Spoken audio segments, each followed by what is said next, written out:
Sir ತಮ್ಮ ಜೊತೆನೇ Vijayalakshmi madam ಕೂಡ ಒಳಗಡೆ ಬಂದಿದ್ರು ಸರ್. ಮೇಡಮ್ ಏನಾದ್ರು ಹೇಳಿದ್ರ? ಮೇಡಮ್ ಜೊತೆ ಮಾತಾಡಿದ್ರ? ನಾನು ಸಪ್ರೇಟ್ ರೂಮಲ್ಲಿ ತೋರಿಸಿದ್ದು.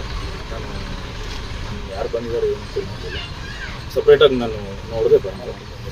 ಆಮೇಲೆ ಇನ್ನೊಂದು ವಿಷಯ ಏನು ಅಂದರೆ, ಇವತ್ತು ನನಗೆ ಎಷ್ಟು ಗೊತ್ತಿದೆ ಅಷ್ಟೇ ನಾನು, ಯಾಕಂದರೆ ನನಗೆ ಎಲ್ಲರೂ ಲಾಸ್ಟ್ ಟೈಮಿಂದ ನಾನು ನೋಡ್ತಿದ್ದೀನಿ, ಬಂದಿಲ್ಲ ಮನೋ ಪ್ರಭಾಕರ್, ಎಲ್ಲೂ ಮಾತಾಡಿಲ್ಲ, ಹೇಳಿಕೆ ಕೊಟ್ಟಿಲ್ಲ, ಎಲ್ಲೂ ಪೋಸ್ಟ್ ಹಾಕಿಲ್ಲ ಅಂತೆಲ್ಲ ಹೇಳಿದ್ರಲ್ಲ. ನಾನಂದರೆ ಈಗ ಪೋಸ್ಟ್ ಹಾಕಿ ಈ ಸಮಸ್ಯೆ ಬಗೆಹರಿಯುತ್ತೆ ಅಥವಾ ಈ ಪ್ರಾಬ್ಲಮ್ ಎಲ್ಲ ಸಾಲ್ವ್ ಆಗುತ್ತೆ ಅನ್ನೋ ಥರ ಆಗಿದ್ದಿದ್ರೆ ನಾನೇ 1 ಲಕ್ಷ ಪೋಸ್ಟ್ ಹಾಕ್ಬಿಡ್ತಾ ಇದ್ದೆ. ಎಲ್ಲ ಪ್ರಾಬ್ಲಮ್ ಸಾಲ್ವ್ ಆಗಲಿ, ಎಲ್ಲ ಮೊದಲಿನ ಥರ ಆಗೋಗ್ಲಿ ಅಂತ. ಇದು ಭಾಳ ಗಂಭೀರವಾಗಿದೆ. ಹಾಗಾಗಿ ಪೊಲೀಸ್ ತನಿಖೆ ನಡೀತಿದೆ. ಅವ್ರಿಗೂ ಯಾವುದೂ ತೊಂದರೆ ಆಗಬಾರ್ದು. ನಮ್ಗೆ ಎಷ್ಟು ಗೊತ್ತಿದೆ ಅಷ್ಟೇ ನಾವು ಹೇಳಬೇಕು ಅಂತಿದ್ದೇನೆ. ಯಾವುದೇ ಪೋಸ್ಟ್ ಹಾಕಿದ್ರು ದರ್ಶನ್ ಸರ್ ಅವ್ರನ್ನ ಕೇಳಿಕೊಂಡು ಅವ್ರ ಮಾಹಿತಿಗೆ ಬಂದಿರುತ್ತೆ. ಯಾವುದೇ ಪೋಸ್ಟ್ ಹಾಕಿದ್ರು ವಿಶ್ ಮಾಡಿದ್ರು. ಈ ಸಲ ನಾನು ಏನು ಮಾತಾಡಿ ನನಗೆ ಏನು ಕ್ಲಾರಿಟಿನೇ ಗೊತ್ತಿರಲಿಲ್ಲ.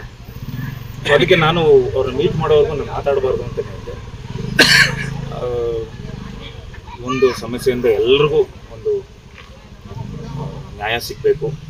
ಅಂದರೆ ಕಾನೂನಿಗಿಂತ ಯಾರು ಖಂಡಿತ ಎಲ್ರಿಗೂ ಒಳ್ಳೆಯದಾಗುತ್ತೆ. ಯಾಕಂದರೆ ನನಗೆ ವಾರವಾದ ದೇವ್ರ ಮೇಲೆ ಭಕ್ತಿ ಇದೆ, ನಂಬಿಕೆ ಇದೆ. ಸೊ ನಾನು ದೇವರಲ್ಲಿ ಬೇಡ್ಕೊಂಬಂದೆ, ಇವತ್ತೂ ಬೇಡ್ಕೊಂಬಂದೆ.